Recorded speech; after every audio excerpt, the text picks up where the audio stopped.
Bienvenue sur le podcast de Dixit.net, agence de conseil et de recherche sur les transitions urbaines. Nous donnons ici la parole à celles et ceux qui font la ville d'aujourd'hui et de demain.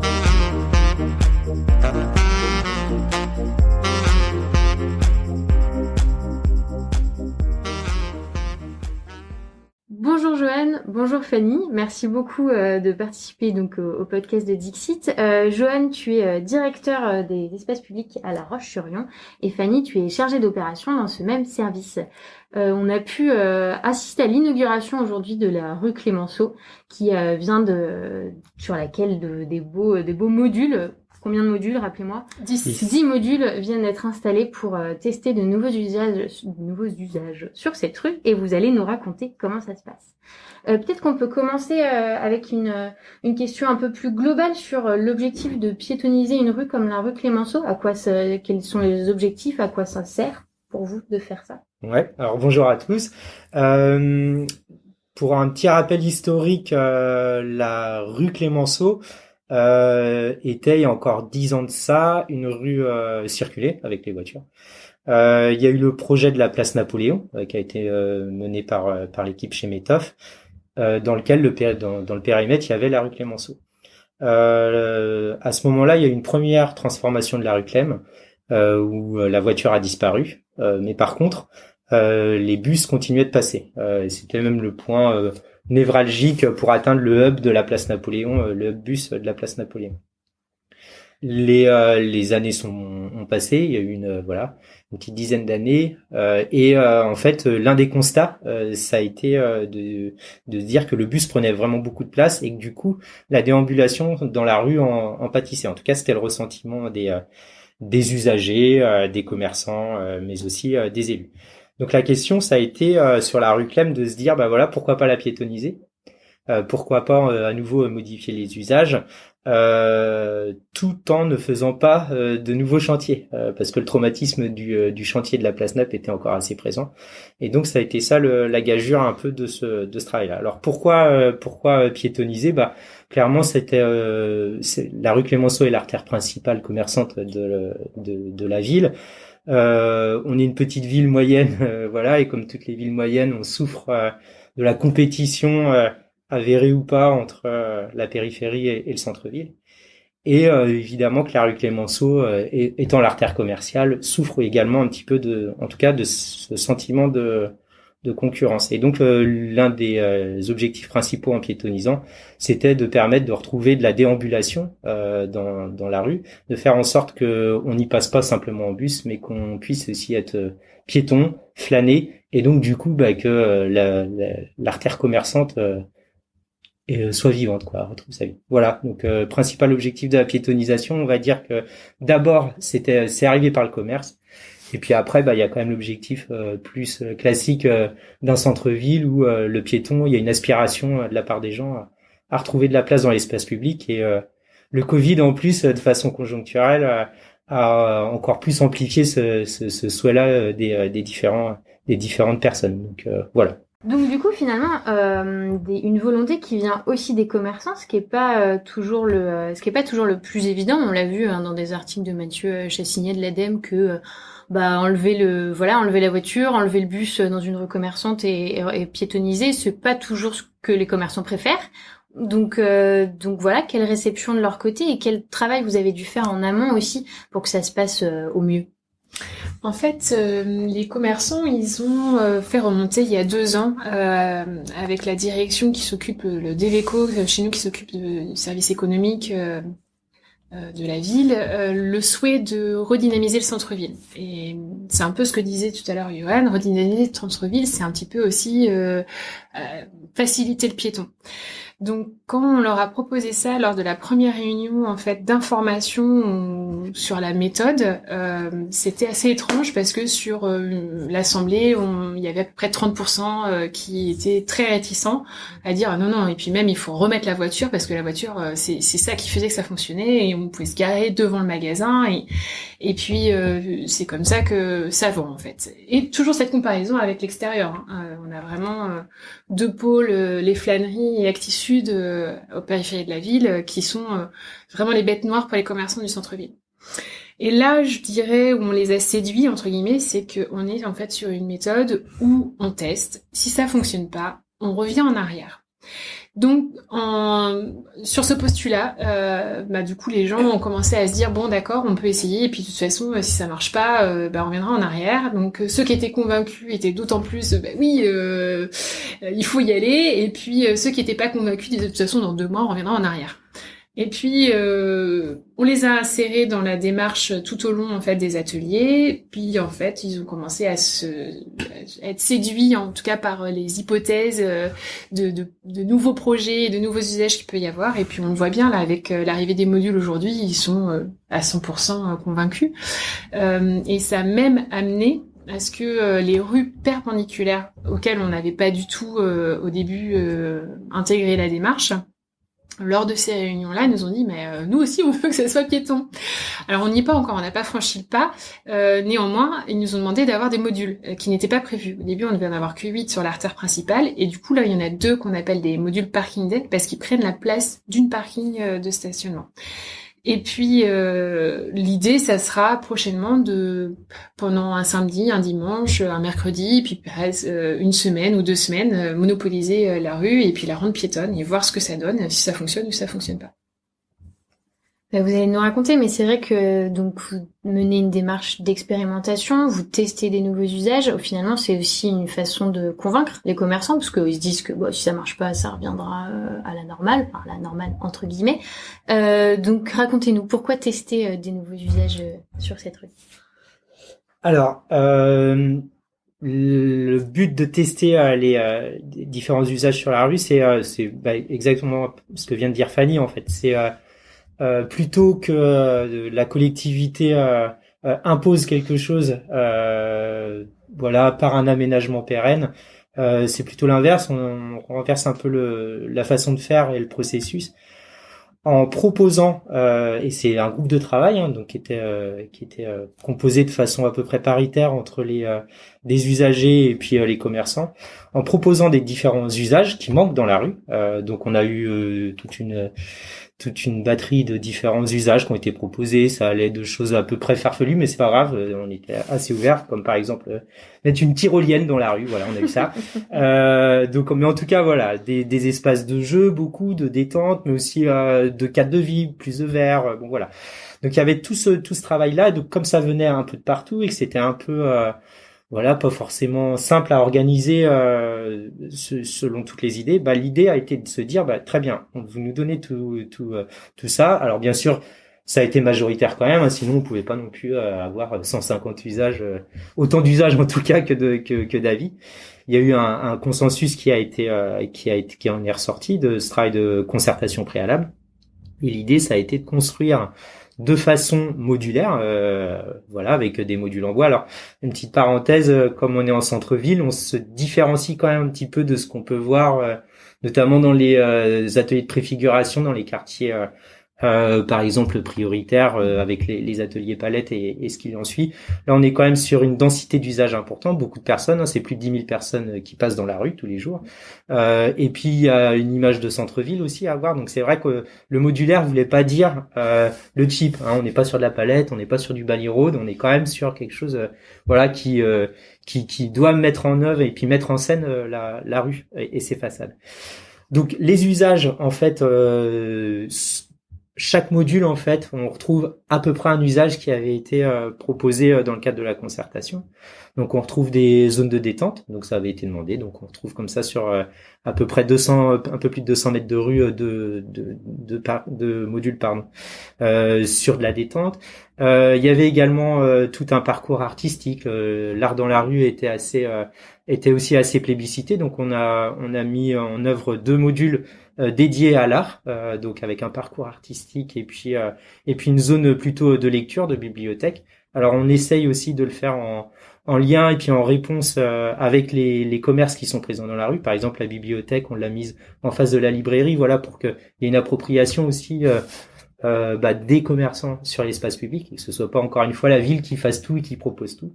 Voilà, et puis comme ça le jeu aussi, alors la préfiguration du jeu, on trouve aussi un module où il y a cet aspect de jeu. Voilà, donc c'était bien ça l'idée, c'est qu'on a plusieurs plusieurs usages qui n'existaient pas dans la rue, qui sont ressortis de la concertation, et donc on teste. Voilà, on le teste pendant 3 ans, et puis pendant ces 3 ans-là, on essaiera de voir ce qui fonctionne pas, et puis le modifier une fois ou deux. Voilà.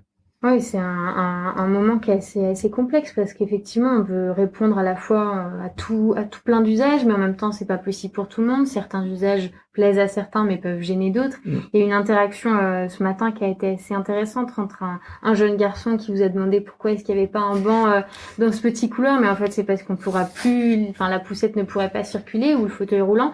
Donc, c'est à la fois faire une ville qui plaît à tous, mais qui soit aussi accessible pour chacun. Donc, c'est un vrai enjeu.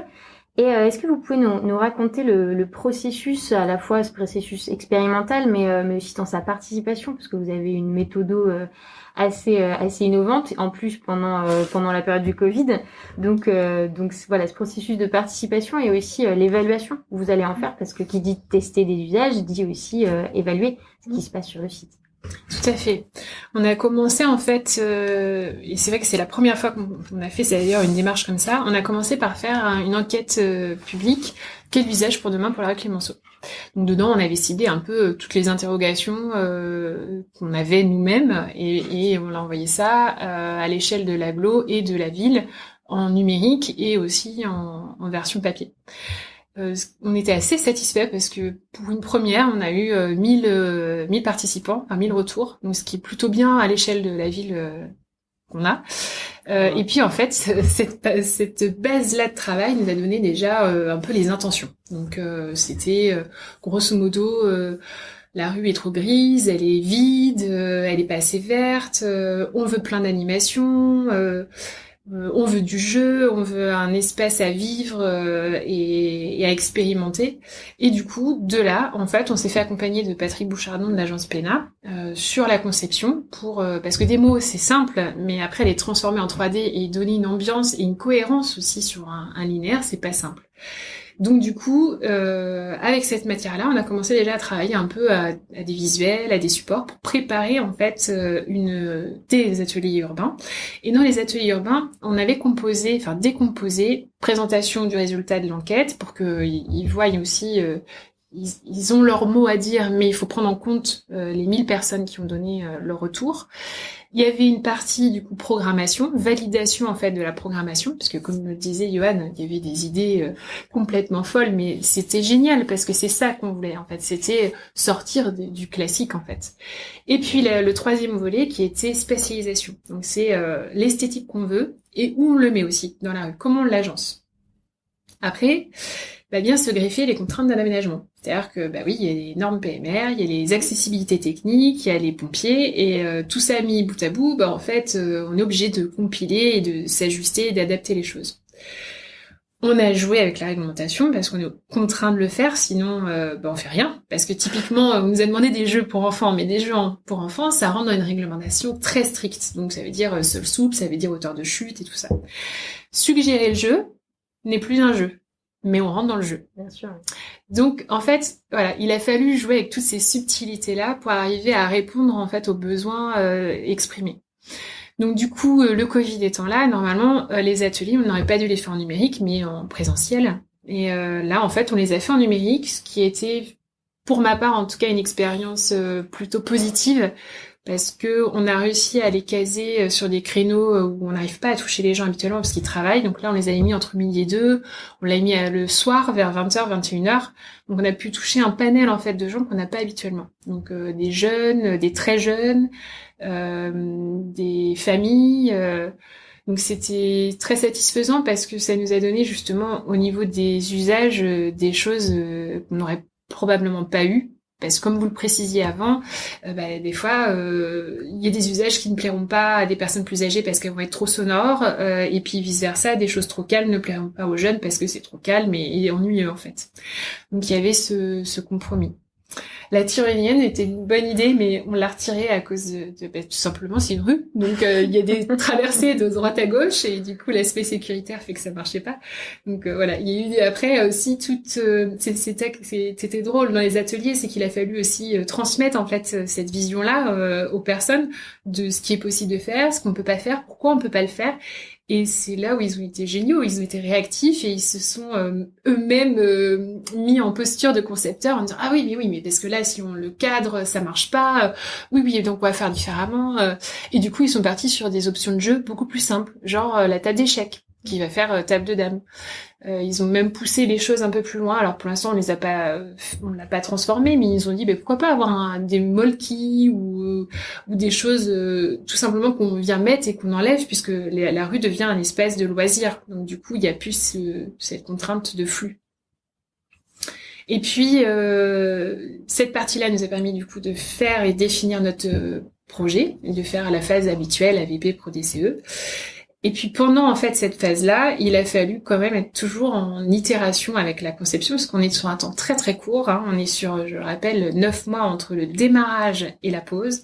Donc c'est excessivement court et la notion de marché public, parce qu'il faut bien rentrer là-dedans, c'est quelque chose qui est très long. On y vient. Voilà, c'est un temps qui est très long. Donc en fait, pendant qu'on était en train de faire les ateliers, l'agence PENA était en train de faire l'équivalence d'un AVP. Mais en fait, finalement, ils étaient quasiment en train de faire la VB et le pro en même temps. Et au fur et à mesure que les ateliers avançaient, et en fait, on modifiait les modules pour que ça corresponde. Et puis, on avait toujours cette deadline de juillet pour la pause. Donc, rétroactivement, il fallait qu'on fasse partir notre marché pour attribuer l'entreprise en janvier. Donc ça, c'était la date butoir qu'il fallait absolument tenir et on l'a tenu. Mais on a continué les ateliers parce qu'on n'avait pas été encore assez loin. Il y avait certains sujets, on sentait que c'était pas assez approfondi. Donc on a continué avec eux en numérique. Et puis lors de l'attribution en fait des marchés, on a complété certains éléments qui manquaient. Le processus qu'on a fait avec l'entreprise, qui est assez atypique, on n'a pas souvent le cas de le faire, c'était un marché à accord cadre, un marché subséquent. Ce qui nous permettait en fait de justement déclencher du coup les nouveaux dessins, de les intégrer et de pouvoir les déclencher ultérieurement sur de la production. Donc ce qui était important pour nous, c'était que l'entreprise rentre bien dans la démarche collective d'équipe de projet. Parce que vraiment avec l'agence PENA, on a vraiment travaillé en équipe, on n'a pas cette casquette maîtrise d'ouvrage, maîtrise d'œuvre, entreprise. C'est vraiment une équipe qui est convaincue du projet et qui avance ensemble. Après mais il y a quand même des phases qui nécessitent que chacun reprenne ses responsabilités, mais on est vraiment sur un travail collectif et qui a permis de le rendre à temps en juillet, parce qu'après il y a eu quand même beaucoup de contraintes qui se sont ajoutées, le Covid, les problèmes de livraison en bois, donc compliqué. Pareil, la démarche avec l'entreprise, assez spécifique, donc on a attribué, et aussitôt ils nous ont proposé de faire un proto, avant même de rentrer en fait dans les plans d'exé, et puis de valider sur le proto les sections, la finition, le montage. Donc du coup on est allé sur place avec le contrôleur technique, l'entreprise et puis nos services pour adapter. Donc on a fait sur place des adaptations, et à partir de ça il a commencé à faire ses exés. Mais c'est pareil, les exés finalement se sont mélangés avec la pause et avec l'adaptation sur site. Donc il a vraiment fallu toujours être en itération. Donc ça demande par contre un temps de folie, autant dans la matière grise qu'en physique, parce qu'il a fallu toujours être là pour s'adapter, réagir et trouver des solutions en direct. Mais c'était très très riche et vraiment très enrichissant, je pense, pour tout le monde. Il y a une grande satisfaction de la démarche. Donc une vraie agilité entre votre service et l'entreprise, mais quid de l'agilité aussi entre les services de la collectivité? Oui, c'est vrai que c'est aussi une des clés de réussite de ce type de démarche à cette échelle-là, en tout cas, d'urbanisme de préfiguration, on l'appelle comme on veut. Et à cette échelle-là, il faut bien sûr, il fallait casser les chapelles, c'était hyper important. Comme l'a dit Fanny tout à l'heure, il y a eu un mouvement, donc le mouvement initial qui a été donné par les élus et puis par nous, mais après en fait ça suffit pas. L'objectif, c'est comme on disait tout à l'heure, c'est de modifier les usages, et donc modifier les usages d'une rue, ça se fait avec la collaboration de tout le monde. Donc on reviendra peut-être tout à l'heure, on en a déjà parlé sur les élus et puis les usagers. Et en interne, comme nous aussi disait Fanny tout à l'heure, on a dû convaincre tout le monde du bien fondé du projet et de la méthode, parce qu'en fait le résultat il est ce qu'il est, mais le vrai intérêt du travail, ça a été la méthode. Et donc pour ça, les marchés ont dû nous aider pour trouver justement, enfin, accepter, rentrer dans cette démarche-là, dire que tout n'allait pas être parfait, on n'allait pas avoir un AVP validé. Je vous parle même pas de délibération, évidemment, sinon on serait encore à l'esquisse sans doute. Et puis comme ça, pareil, les collègues des espaces verts, parce que dans l'une des demandes qui était remontée de la part des usagers, c'était plus de verre. Donc on a dû travailler aussi avec les espaces verts pour réussir à proposer une palette végétale intéressante, et puis qu'eux s'approprient le sujet aussi, parce que c'est un surplus de travail évidemment pour eux.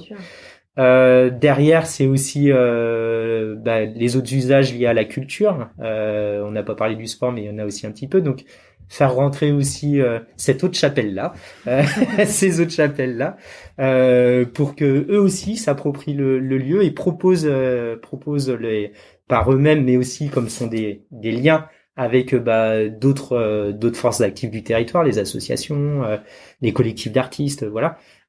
Puisse se faire le lien pour que cet espace-là soit approprié, parce que comme on a mis 9 mois à le faire, c'est un truc qui arrive comme ça d'un coup dans la ville. Le but, c'est que ça fonctionne tout de suite, quoi, que ce soit occupé et que ça fonctionne. Et alors, l'autre risque aussi, c'est que ce soit occupé, il y ait trop de demandes et du coup qu'on crée des frustrations. Donc ça a été aussi un boulot qu'on a fait très rapidement.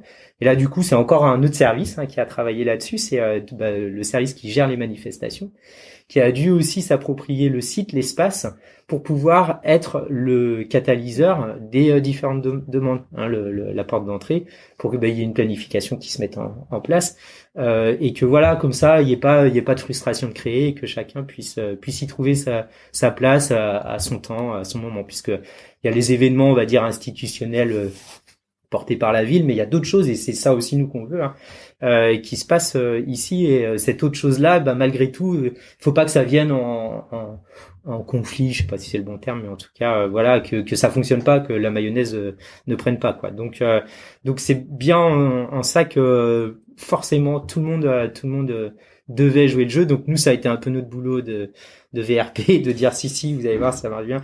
Non, vous inquiétez pas, c'est pas un projet que des espaces publics, c'est un projet de tout le monde. Voilà. Mais je pense que le pari est en train d'être réussi de ce côté-là. Et je pense que c'est un truc hyper intéressant pour nous, pour justement un travail de méthodologie et puis de projet, de démarche de projet avec les autres services. Voilà. C'est un peu casser les chapelles, c'est toujours bien. Ouais, c'est une vraie opportunité pour briser les silos. Ouais, exactement, ouais. Et on l'a évoqué un peu tout à l'heure sur les méthodes d'évaluation. Est-ce qu'on peut revenir un peu aussi sur cette en amont, mais aussi après la démarche, voilà, comment est-ce que ça se passe, des questionnaires, des observations. Alors effectivement, sur la méthode d'observation, elle est issue, en fait, le point de démarrage, c'est l'enquête. C'est ça qui nous a donné la base de vers quoi on doit tendre. Et du coup, le point zéro, il s'est fait quasiment au moment de l'enquête, enfin après, quand on a eu le résultat, où du coup on définit par exemple plus de fréquentation. Du coup, comment on analyse le fait qu'il faut plus de fréquentation? On a mis les capteurs dans la rue et ça nous permet d'avoir de la donnée avant, pendant et après. Donc on peut voir s'il y a une augmentation. Donc en fait, on a fait une liste thématisée de tout ce qu'on avait besoin de vérifier, contrôler pour avoir du point zéro. Et puis au fur et à mesure, en fait, de l'expérimentation, on accumule la donnée. Ce qui est un petit peu compliqué, je dirais, pour le moment, dans la base de données du point zéro, j'ai pas encore tout à fait le point zéro des commerçants, parce que forcément le point zéro, il est pas que avec nous, il faut aussi qu'ils nous donnent de la matière, donc passage porte, passage caisse, augmentation du chiffre d'affaires ou pas, ou en tout cas le pourcentage, pas forcément le chiffre, mais et du coup oui sur la démarche ils sont tous pas de souci, on vous envoie les données. Bon, tout de suite là je les ai encore pas, mais du coup j'ai convenu la dernière fois que on allait faire un bilan global de avant et après là à la fin de l'été, puisque ça sera pour eux plus facile, puis ils sont obligés de le faire d'un point de vue comptable, donc ils ont des données plus faciles. Et puis il y a aussi toutes les données en régie, parce que en fait, la régie va gérer cet espace-là. Donc, la propreté, les espaces verts, l'arrosage, l'éclairage. Et du coup, ça va leur donner du travail. Donc, à vérifier si ça leur donne beaucoup de travail ou pas. quantifier aussi cette masse de travail-là et générer, voir si ça génère du coût ou de l'investissement pour avoir ce retour-là, parce que c'est ça aussi le but, de voir l'aménagement le plus complet possible. C'est pas seulement sur les usages qu'il faut regarder, c'est vraiment avec une vision globale.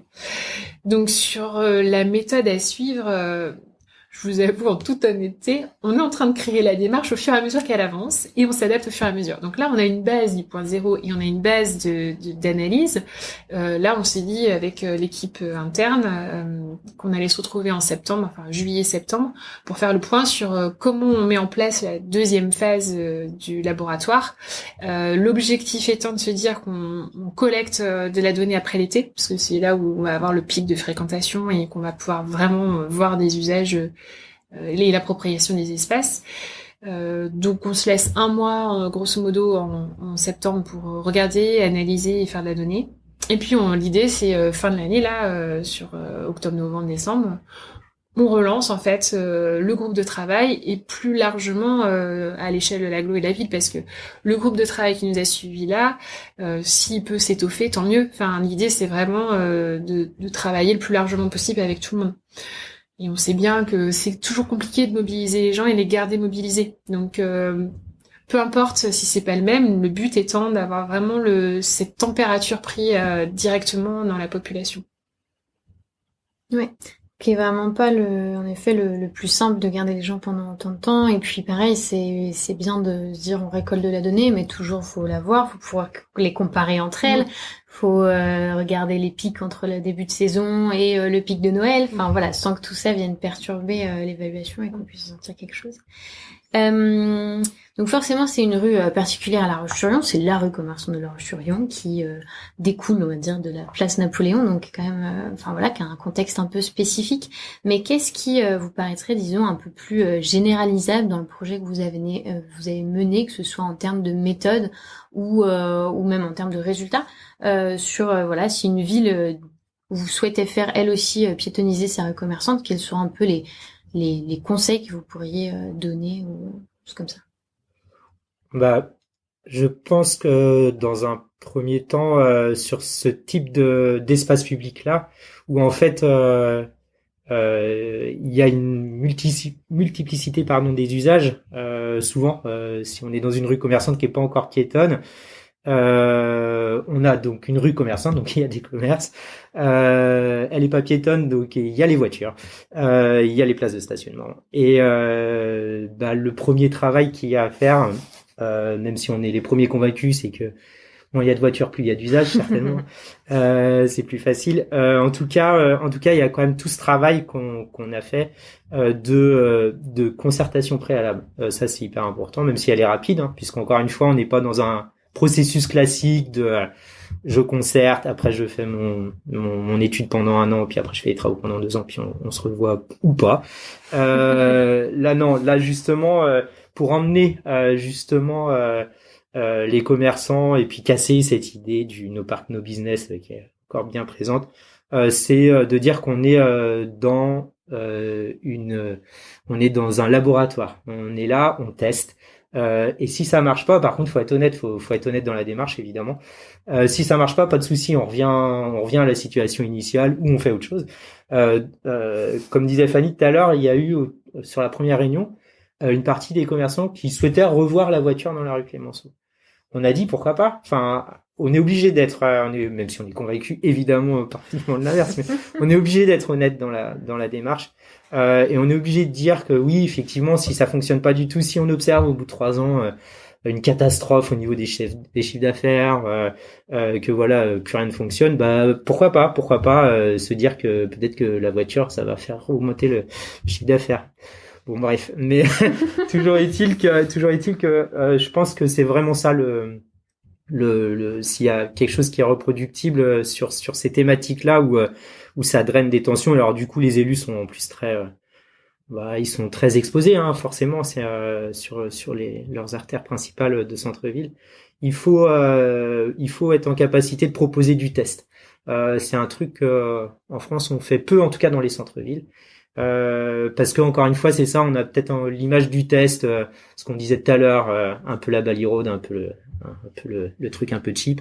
On peut faire du bien sur des tests qui dans un certain temps aussi, ça c'est important aussi, hein, la temporalité. On fait pas un test en 6 mois, faut au moins une saison. Et puis comme c'est quand même sur une rue, il y a quand même plusieurs choses à analyser, comme le disait Fanny tout à l'heure. Il y a des usages, ça prend quand même un peu de temps à voir si ça prend ou pas justement. Et donc faut accepter un délai de laboratoire, enfin, on appelle ça un laboratoire, peu importe, de phase de test assez longue, quoi. De peut-être c'est ça. Nous on est parti sur 3 ans. Je pense que c'est intéressant cette temporalité là pour avoir le temps en plus de modifier les choses.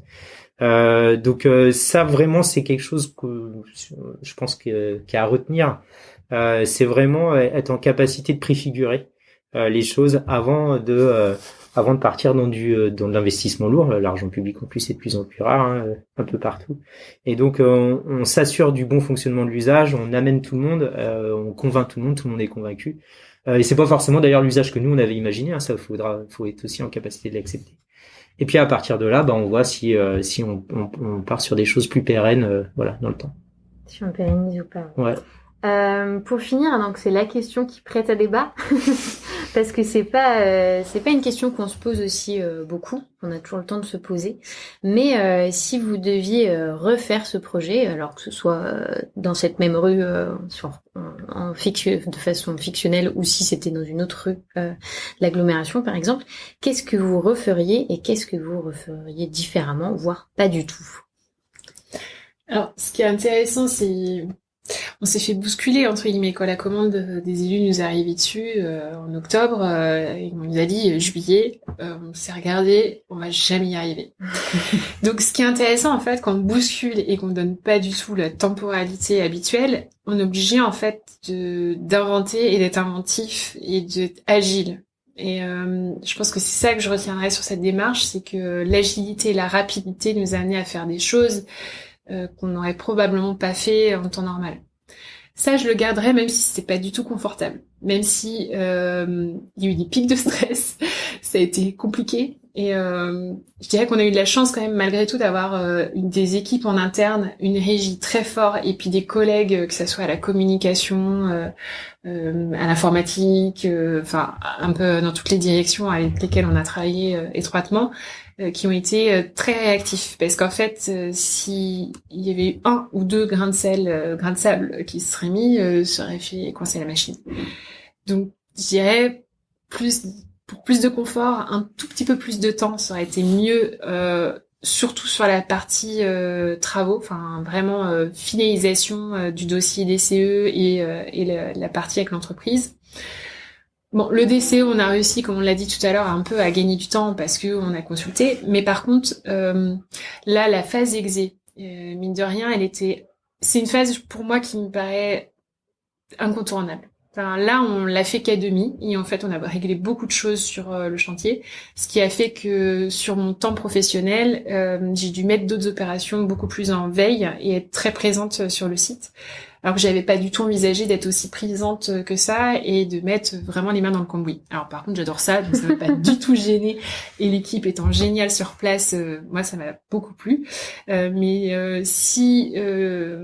dirais que si ça doit être reproductible dans une autre ville, il faut bien se dire que en fait c'est très chronophage. Autant dans l'analyse de l'enquête. Parce qu'en fait, ça pouvait pas être externalisé, c'est obligé que ça soit celui qui conduit le projet, qui ait vraiment toutes les données tout le temps accumulées et qui ait vraiment cette vision d'ensemble. Même finalement, le concepteur avait moins la vision d'ensemble que je pouvais l'avoir parce que j'avais vraiment toutes les données de tout le monde.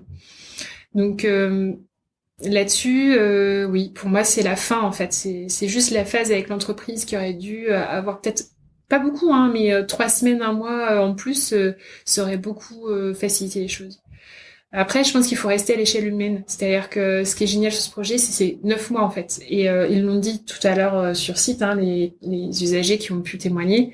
Ce qu'ils ont trouvé génial, c'est qu'en fait, ça avançait vite. C'est-à-dire qu'à chaque rencontre, il y avait quelque chose de nouveau qui était acté et encore quelque chose de nouveau. Et puis en fait, quand on a fini de concerter, c'était en mars-avril, et en juillet, c'était posé. Donc en fait, pour eux, c'était demain, quoi. Sachant que l'usager, il est un peu en mode instantané. Il veut quelque chose, c'est demain. C'est pas dans 1 an ou 1 an et demi. Donc, ouais. Globalement, Moi, j'ai beaucoup aimé aussi la concertation numérique. Alors pareil, très très très chronophage parce que la gestion était laborieuse pour ceux qui ne maîtrisent pas l'informatique.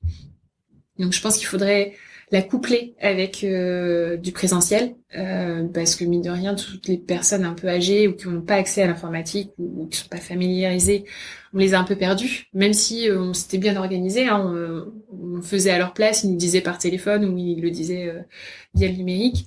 Mais c'est vrai que ça a apporté une lourdeur par moment qui était pas simple. Mais je pense que les deux ensemble sont bien parce que le dématérialisé nous a permis d'avoir des gens qu'on n'aurait jamais eu. Et puis de synthétiser en fait finalement, parce que quand on se voit dans une salle, ça part dans tous les sens. Il y a des micro-réunions, les gens s'écoutent pas. Là alors en numérique, il y a pas le choix. Enfin, c'est un qui parle et puis le suivant et puis le suivant. Donc une écoute beaucoup plus poussée. Et puis pareil, ce qui était intéressant, c'est que ceux qui ont la grande voix d'habitude, qui va monopoliser et qui va être le contestataire, bah, finalement là ça s'est bien réparti. Donc ça a beaucoup nourri et c'était très bien dans les échanges. Et puis finalement, on n'avait pas trop à faire l'arbitre. Ils se sont auto-arbitrés entre eux et ça, c'est le pari gagné. Enfin, c'est ce qui est génial. Parce que vraiment l'objectif, c'est que ça émane d'eux et que ça soit pas le sentiment de tout est pipé et puis on a tout prévu à l'avance et puis en fait, on fait de la fausse concertation. Donc c'est ce qui m'a vraiment beaucoup plu, ce côté très dynamique tout le temps. Voilà, moi je serais sur ça. À toi, Yoann, de ta vision, mais Moi, si je devais garder quelque chose de cette expérimentation, enfin, qui ne fait que démarrer finalement, c'est que on va pas tous mourir, c'est pas grave. Et voilà. Mais ça n'empêche que c'est hyper important. On va pas tous mourir, c'est pas grave d'un point de vue technique, enfin des services de collectivité, parce que voilà, on n'a pas suivi pile poil la loi MOP parce qu'on n'a pas pris les arrêtés qu'il fallait au bon moment, voilà, et ça se fait, donc tant mieux. Et c'est pas très grave en fait, voilà. Donc ça c'est hyper intéressant. Et je pense que c'est une dynamique. Alors évidemment que c'est important de respecter. Je dis pas ça, hein, attention, je dis pas que faut pas respecter la loi MOP, ça c'est très important. Toujours est-il que c'est cette dynamique-là qui était hyper intéressante parce qu'on s'est pas réfugié, ni nous maîtrise d'ouvrage, ni la maîtrise d'œuvre, derrière notre connaissance, derrière voilà notre technocratie quelque part de sachant, parce que c'est aussi les usagers qui ont fait quoi. Et ça c'était hyper bien. Et à l'inverse, les usagers, les commerçants les premiers, ne se positionnent pas comme étant du coup quelque part des clients, c'est-à-dire on regarde, on fait, puis on critique si ça nous plaît pas, et puis voilà, on est comme ça. Comme ils sont acteurs de la chose, et ils s'approprient aussi la démarche de faire.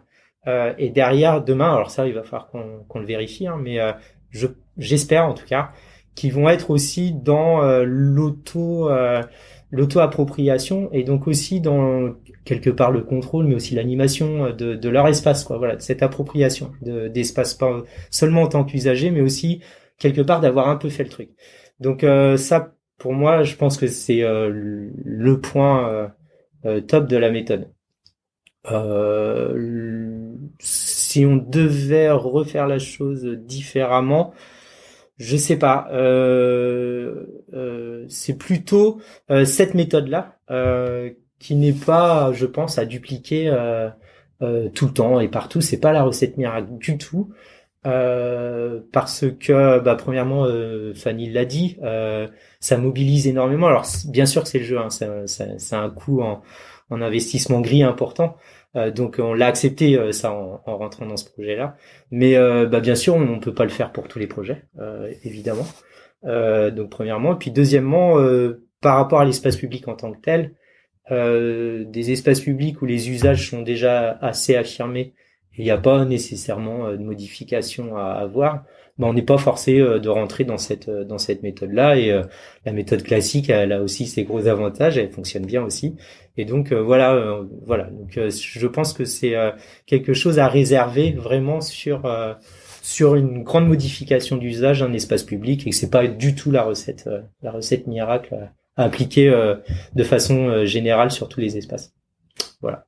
Oui, finalement, c'est un peu cette contrainte au début qui a pu être perçu comme une contrainte temporelle, d'avoir quelque chose rapidement qui puisse se voir l'été, qui vous a permis aussi une telle émulation collective et une agilité dans la méthode qui n'était pas encore faite, pas testée avant, quoi. Ouais. Bah, merci beaucoup, Joanne. Merci. Fanny pour ce retour d'expérience. Et puis, on va revenir voir ce qui change, hein, parce que c'est un peu l'idée. Ok. Tout à fait. Merci beaucoup. À bientôt. Merci, au revoir.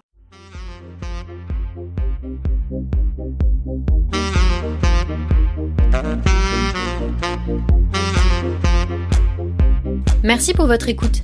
N'hésitez pas à vous abonner à notre newsletter sur dixit.net/newsletter et à bientôt pour une nouvelle rencontre avec celles et ceux qui font la ville d'aujourd'hui et de demain.